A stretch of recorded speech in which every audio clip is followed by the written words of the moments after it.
Hi everyone, thanks for joining Audioholics as we do a quick video review of the Yamaha YSP-2500 Digital Sound Projector Soundbar. For the full written review, please go to audioholics.com or click on the link in the video description below. The Yamaha YSP-2500 is a $1,000 soundbar based on Yamaha's Digital Sound Projector technology. It uses a series of smaller speakers to actually beam sound around the room, bouncing it off of walls to the side and behind you to replicate the type of discrete surround sound that you would typically get from a traditional home theater speaker system with speakers splashed all over the room. It features the wireless subwoofer, it features aptX Bluetooth technology for CD quality audio streaming. It also has HDMI ports for HD audio decoding. It'll do an HDMI audio return channel from your television. It even has an IR repeater. So in those circumstances where your soundbar kind of blocks the front of your television, the part where it would typically receive your remote signals, it'll replicate the signal from the front to the back of the soundbar, making sure that your remote still works without having to contort yourself all over the place. The unit weighs just shy of 9 pounds, and it can be wall mounted, although I think it would look pretty shelf-like sticking out about 6 inches from the wall. Maybe by the time you put a television above it and you've got the mount, that it will seem less deep, but it's a little shelf-like, I think, just to have it hanging there, and I'd be afraid somebody's going to put a drink on it. 16 1 1/8 inch drivers make up the main driver array, and that's powered by 27 watts of amplification at 4 ohms and 1% distortion. That's based on a 1 kilohertz signal. Now, those tiny drivers do beam the sound around the room and arrive at different angles to your ears, so what you get is an illusion of speakers where there are none. The included subwoofer can be mounted either horizontally or vertically, so you could slide it under an end table. It measures 5 3/4 inches wide, 17.5 inches tall, and is 13 7/8 inches deep. It weighs about 17.4 pounds. It consists of a front-ported design with 2 4-inch drivers, and those are powered by a 75-watt amplifier at 5 ohms, 10% distortion, and a 100 hertz signal. The cabinet is constructed of 1/2 inch medium density fiberboard with moderate bracing. It seems fairly inert considering the size. I was able to peel apart the back amplifier plate and sneak my cell phone in for a couple spy shots, but I couldn't completely disassemble it to get a real good look at the inside for fear of damaging the unit. So we'll show a couple of those here, but what you see is what you get.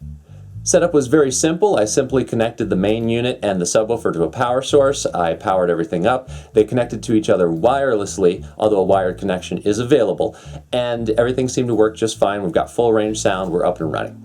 To optimize the system, I used the included microphone, placed it at head height, connected it to the front of the main unit, and there is an included cardboard tripod if you have a little bit of difficulty getting it up to where your ears typically sit. What I really liked about Yamaha's setup technique is that they give you 10 seconds, a little 10-second warning for you to get out of the room before they start all the test tones. It saves your ears, it keeps the rustling of your body as you're moving around, maybe unconsciously during the setup routine from polluting the results. And then when it's all said and done, there's a little musical chime that lets you know that everything is all set and you can return back into the room. I really wish that other auto EQ manufacturers would implement something as simple as this 10-second delay. It makes life a lot easier. The physical remote, while a little busy, does a good job of assigning individual buttons to specific functions, and you don't have to dig around a lot of menu systems. The volume controls are also easy to find by touch alone. Yamaha also has a home theater controller smartphone app available for Apple and Android. I tested it on the Android platform. And what I really liked is that it was very clean, very simple, very easy to use. Essentially, you have 6 tiles. You don't have to go digging through a bunch of other menus. All the pertinent functions are available to you with just a click or two. It was really a well-designed smartphone app that for the first time had me considering mothballing the physical remote in favor of using a phone or a tablet to power my system. As I was getting ready to listen to the system, it's important to keep in mind that the crossover between the subwoofer and the main unit is quite high, 500 hertz. So what this means is you can't tuck that subwoofer behind a couch or a bed. You've got to really keep it towards the front of the room near the main unit, or like I did, at least put it in one of the front corners so you get a lot of bass output, but it still sounds like all the sound is coming from the front of the room. Because of that high crossover point, it's going to be very localizable. It's going to be easier to tell where that sound's coming from.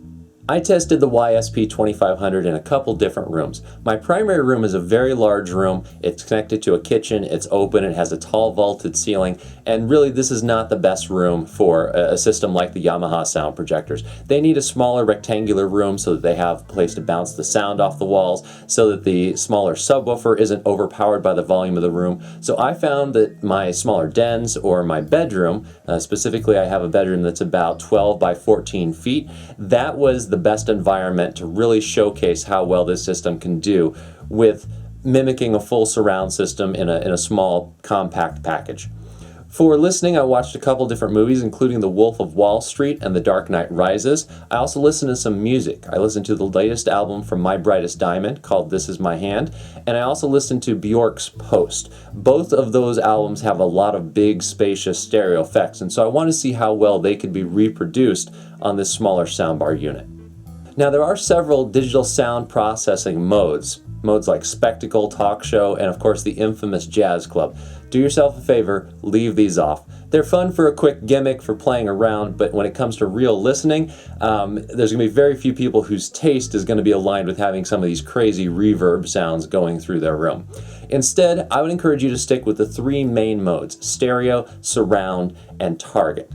Starting with stereo, essentially what we've done is we've put the soundbar into a basic 2.1 channel system. They've taken the main driver array, split them up into two channels, and then you hang the wireless subwoofer on there as well. This is probably the most tonally accurate, at least I thought, tonally accurate mode. However, because that center driver array is only about 19 inches wide, you wind up with a fairly narrow stereo image. For instance, about 30 seconds into Pressure, which is off of My Brightest Diamonds, This Is My Hand, there's this xylophone that kind of bounces back and forth across the front channels. In this case, because those two channels were only 19 inches apart, it came all across sounding kind of mono from my seating position, not a lot of stereo separation. That being said, I was still getting a nice integration between the main unit and the wireless subwoofer, so the kick drums and the synthesized bass had a nice weighty feel to them. Moving on to movies, I decided to switch into the surround mode. In this case, what you're doing is you're getting that beaming technology to bounce the sound off the walls to the side and behind you to give the impression of sound coming from speakers where there are none. I listened to the office scenes in The Wolf of Wall Street, where you have this sort of cacophony of sounds in these chaotic office environments, and what I found is that the Yamaha YSP-2500 did a good job of transporting me into that environment. I felt surrounded by this noise and by this chaos.